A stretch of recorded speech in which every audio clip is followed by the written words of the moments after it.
Orang nggak membeli karena logika, tapi karena psikologi. Ini 7 hukum psikologi pemasaran, dengerin ini. Pernah nggak sih Anda mikir, kenapa ya kok saya beli kopi yang itu padahal lebih mahal?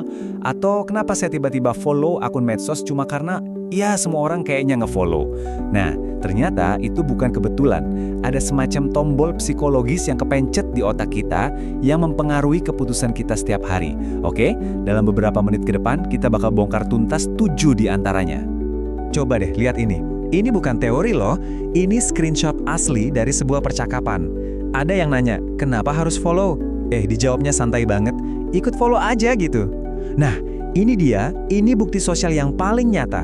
Kita semua pasti pernah deh ngalamin ini kan? Ikut-ikutan aja, kadang-kadang nggak tahu juga tujuannya kemana.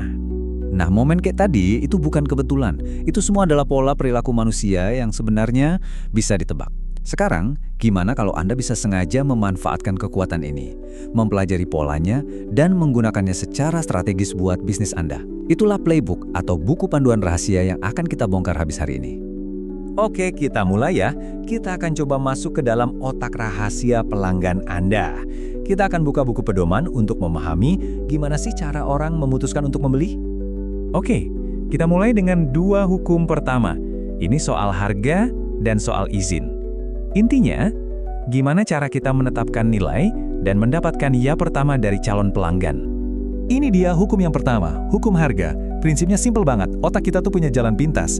Mahal berarti bagus. Secara nggak sadar, kita sering banget mikir gitu. Jadi poinnya apa? Jangan takut pasang harga yang sepadan sama kualitas produk Anda. Kenapa? Karena seringkali harga itu sinyal kualitas pertama yang dilihat sama pelanggan. Dan ini bukan cuma soal angkanya ya. Anda bisa perkuat persepsi ini dengan cara lain. Misalnya, pakai kata-kata kayak premium, eksklusif, atau VIP. Kemasan dan desainnya juga harus kelihatan berkelas. Coba deh ganti kata mahal dengan harganya tinggi, itu kesannya beda banget, lebih pas sama kualitasnya. Semua ini ngebangun citra premium. Hukum kedua adalah hukum ya kecil. Gini deh analoginya, sebelum ngajak nikah, pasti ngajak kencan dulu kan? Nah, sama prinsipnya. Sebelum minta pelanggan buat beli produk yang harganya mungkin lumayan, ajak mereka untuk bilang ya ke hal-hal kecil dulu.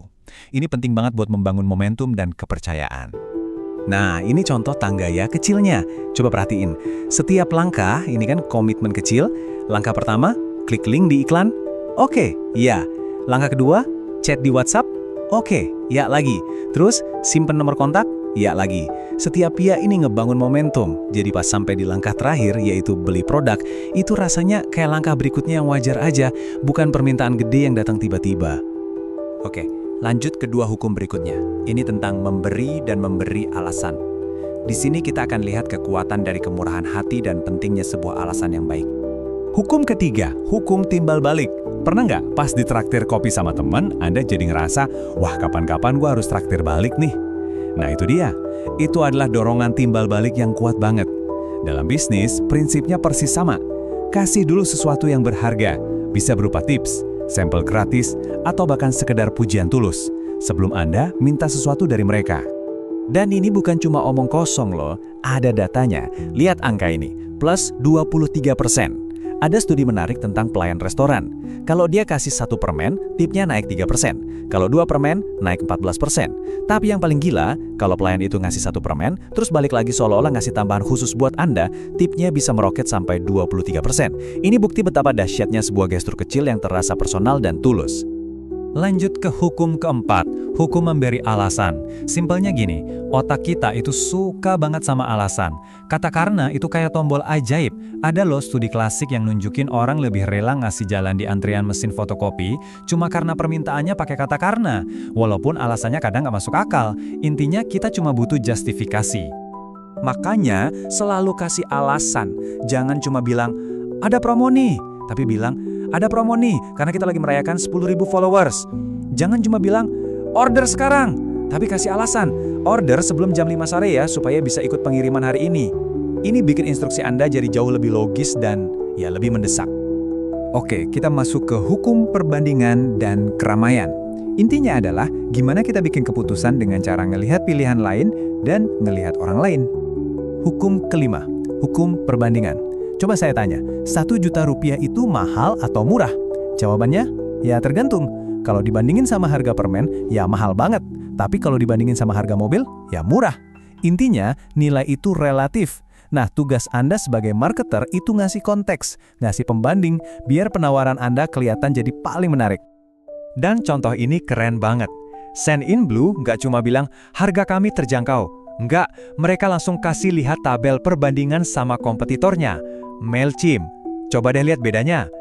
Jauh banget kan? Angka-angka ini jauh lebih kuat daripada cuma sekedar klaim terjangkau. Dengan adanya pembanding kayak gini, keputusan buat pelanggan jadi gampang banget. Hukum keenam, hukum bukti sosial. Nah, ini dia nih hukum ikut-ikutan yang kita bahas di awal banget. Ini tuh jalan pintas buat otak kita. Kalau banyak orang melakukan sesuatu, otak kita otomatis mikir, oh ini pasti hal yang benar buat dilakuin. Ini cara kita mengurangi resiko dan rasa nggak pasti. Sebenarnya kita semua ngelakuin ini setiap hari loh. Lihat restoran yang rame langsung mikir, wah pasti enak nih makanannya.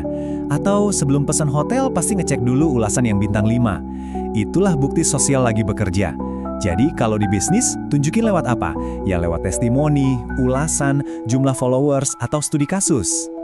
Dan sekarang kita sampai di hukum pamungkas, kelangkaan. Ini soal menciptakan urgensi dan rasa takut ketinggalan. Ini dia hukum ketujuh, hukum kelangkaan. Rasa takut ketinggalan atau yang beken disebut FOMO itu motivator yang dahsyat banget. Coba deh, kalau kita tahu sesuatu itu bakal segera habis atau kesempatannya bakal hilang, kita pasti gerak lebih cepat kan? Kenapa? Karena kelangkaan itu seolah-olah ngasih sinyal kalau barang itu berharga dan eksklusif. Nah, gimana cara menciptakan kelangkaan? Gampang. Bisa dengan batasi waktunya. Misalnya, promo berakhir Jumat tengah malam. Bisa juga batasi jumlahnya. Cuma dibuat 100 buah loh. Atau batasi pembelinya. Penawaran ini khusus untuk 10 pelanggan pertama. Semua cara ini ngirim sinyal yang sama ke otak pelanggan.